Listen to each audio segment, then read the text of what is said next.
A change of U.S. president could mean a change of fate for Julian Assange. The WikiLeaks co-founder is currently in a U.K. prison waiting for a court to decide whether to extradite him stateside. Under the Trump administration, he was charged under the U.S. Espionage Act on 18 counts.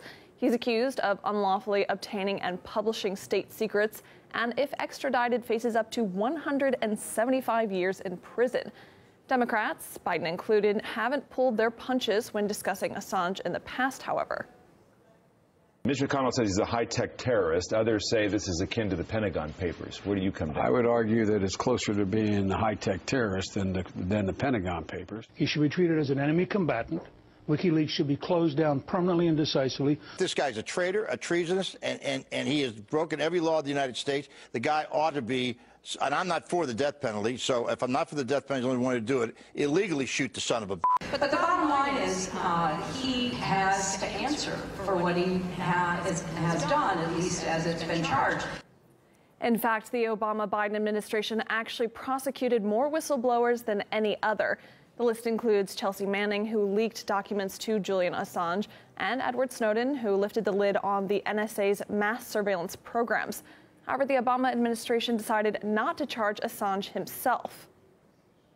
Earlier, my colleague Neil Harvey spoke to Assange's former legal representative, Julian Burnside. He says that the future looks brighter for the WikiLeaks founder under President Joe Biden.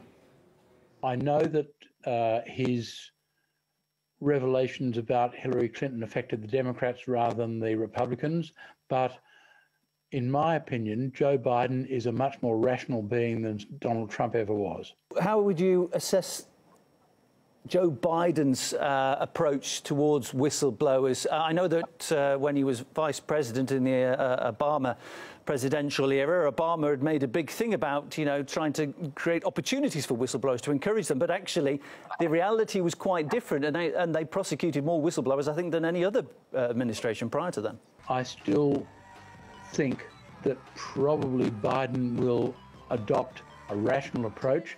Mind you, he will not be president by the 4th of January, so I suspect that on 4th of January, if Biden is ultimately accepted as the President of the United States, I think that's going to be a better outcome for Assange than it would otherwise be under Trump. Part of the reason why Assange is in the predicament he is because of the leaking of information, private information relating to the Democratic Party. Biden, obviously, a Democrat. Do you think all will be forgiven and forgotten to an extent, or will there still be some kind of grudge from the party itself? It's worth remembering that Chelsea Manning received a pardon or a commutation from Obama.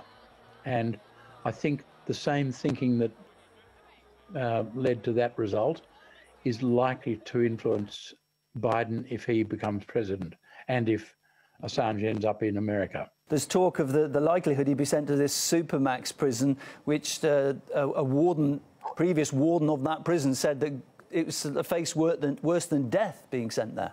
It's a pretty horrible prospect, and the way Chelsea Manning was treated in relation to the same matters or related matters gives no confidence about the way Assange will be treated. It's a reason why the Australian government, should come in and help him, but they've done nothing, absolutely nothing to help him.